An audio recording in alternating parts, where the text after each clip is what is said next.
Benarkah minum kopi bisa memicu serangan jantung? Apakah hal ini mitos atau fakta? Namun, bila ada penyakit jantung dan ini bisa menyebabkan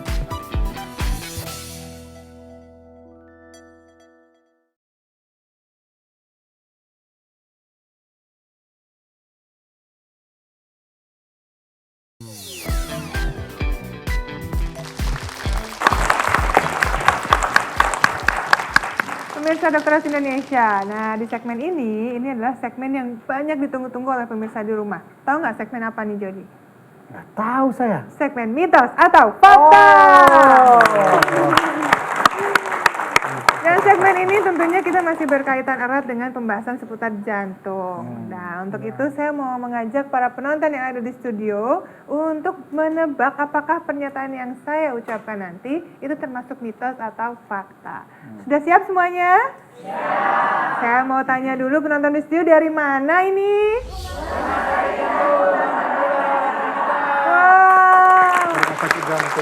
Jadi jangan ke sana dulu, sini dulu. Sini dulu. Oh, sana dulu. Sebentar.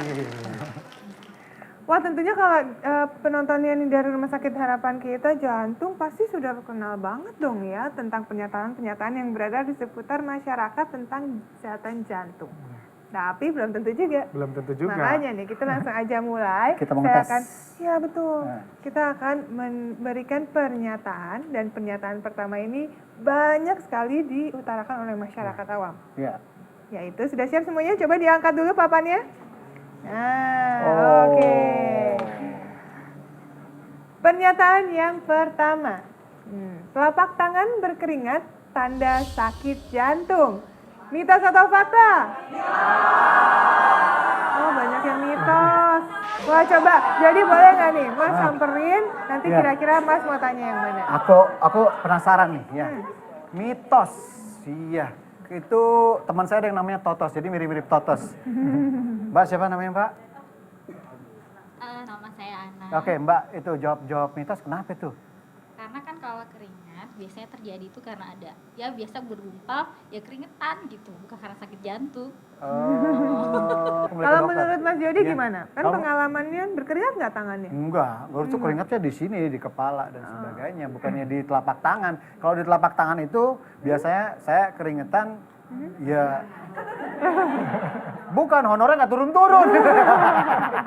Keringat. Baik, Iya. kalau begitu langsung dijawab aja ya. Iya. Dan jawabannya adalah Jawabannya adalah mitos. Yeay. Benar ternyata ya, tapi sebenarnya penjelasan secara medis nih gimana dok? Ya. Memang mitos ini banyak ya. Datang di poliklinik di Rumah Sakit Jantung Harapan kita, tempat saya praktek, ini ada suka keringetan, datang nih sakit jantung, katanya sakit jantung. Sebenarnya sakit jantung, gejala keringetan tidak harus di telapak tangan. Berkeringat bisa macam-macam. Orang grogi bisa keringat, orang stres juga bisa berkeringat, ya. Terus Aktivitasnya padat kondisi juga. misal AC-nya mati juga berkeringat. Jadi tidak menunjukkan bahwa ini adalah penyakit jantung koroner. Yang khas adalah berkeringat bila disertai keluhan sesak nafas dan nyeri dada. Yang disertai keringat itulah yang penyakit jantung koroner. Kalau hanya keringat saja itu mitos. Tuh, gitu ya. Oke, kita lanjut ke pernyataan yang kedua. Minum kopi bisa memicu serangan jantung. Mitos atau fakta? Oh, ada yang fakta, ada yang mitos. Saya mau nanya yang fakta ya. Iya. Ma, apa kabar, Mak? Iya. Itu jawabnya fakta ya? Iyalah, Nih, fakta. iya. Kenapa? Karena kan penyakit kopi itu kan ada nikotinnya, ada apa. Jadi alangkah baik daripada minum Kafein. kopi, mendingan air putih aja lebih enak. Jadi aku bilang fakta kalau jadi air putih lebih enak. Saya bingung nih antara nikotin sama Ada kafein. Saya kafeinnya bingung. Iya, iya. maksudnya. Iya, iya.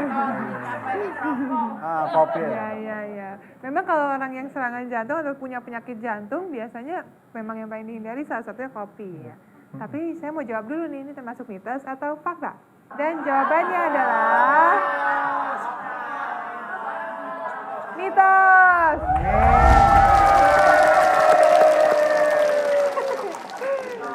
Gimana nih Dokter Isman? Jadi memang kopi itu bukan penyebab penyakit jantung koroner.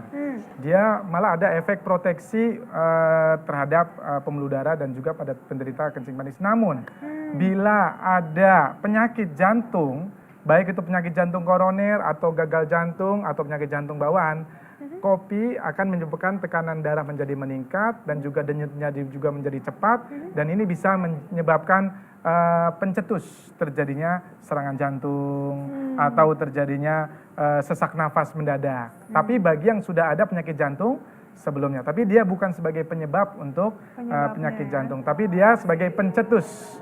Baik, sudah siap untuk pernyataan ketiga? Baik, ini pemirsa di rumah bisa ikut menebak ya. Sakit jantung adalah, salah satu penyebabnya adalah keturunan. Mitos atau fakta? Interupsi. Ya. Kalau untuk ini saya nggak perlu nanya mereka lah, sebenarnya sama. Sebenarnya sama. Minta ditanya. Boleh Udah lah. ditanya semua. Oh iya Ibu. Ibu kenapa jawab fakta Bu? Ya. Terima kasih Pak. Iya. Memang ada beberapa. Kenapa Ibu jawab itu? Oh iya. Karena memang salah satu faktor resiko yang tidak bisa dihindari adalah faktor keturunan. Jadi kalau keluarga kita mempunyai sakit jantung, ada kemungkinan keturunan berikutnya juga sakit jantung. Oh. Nah, Nggak ada oke. tanjakan Bu ya? Ini karena di Fakta. segmen sebelumnya udah ada bocoran nih. Ini jawabnya ini banget ya. Yakin banget, tapi Yakin belum sekali. tentu. Saya jawab Iya. dulu. Oke. Dan jawabannya ternyata mitos.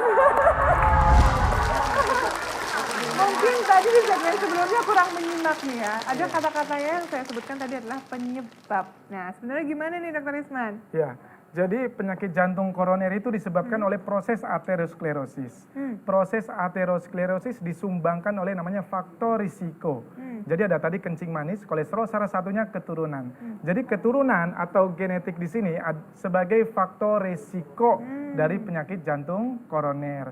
Jadi ayahnya sakit jantung koroner, kemungkinan terkena penyakit jantung koroner, tapi belum pasti anaknya terkena penyakit. Jadi bukan penyebab, tapi penyebab. sebagai faktor risiko Baik. terjadinya penyakit jantung koroner. Oke, tepuk tangan dong untuk Anda semua.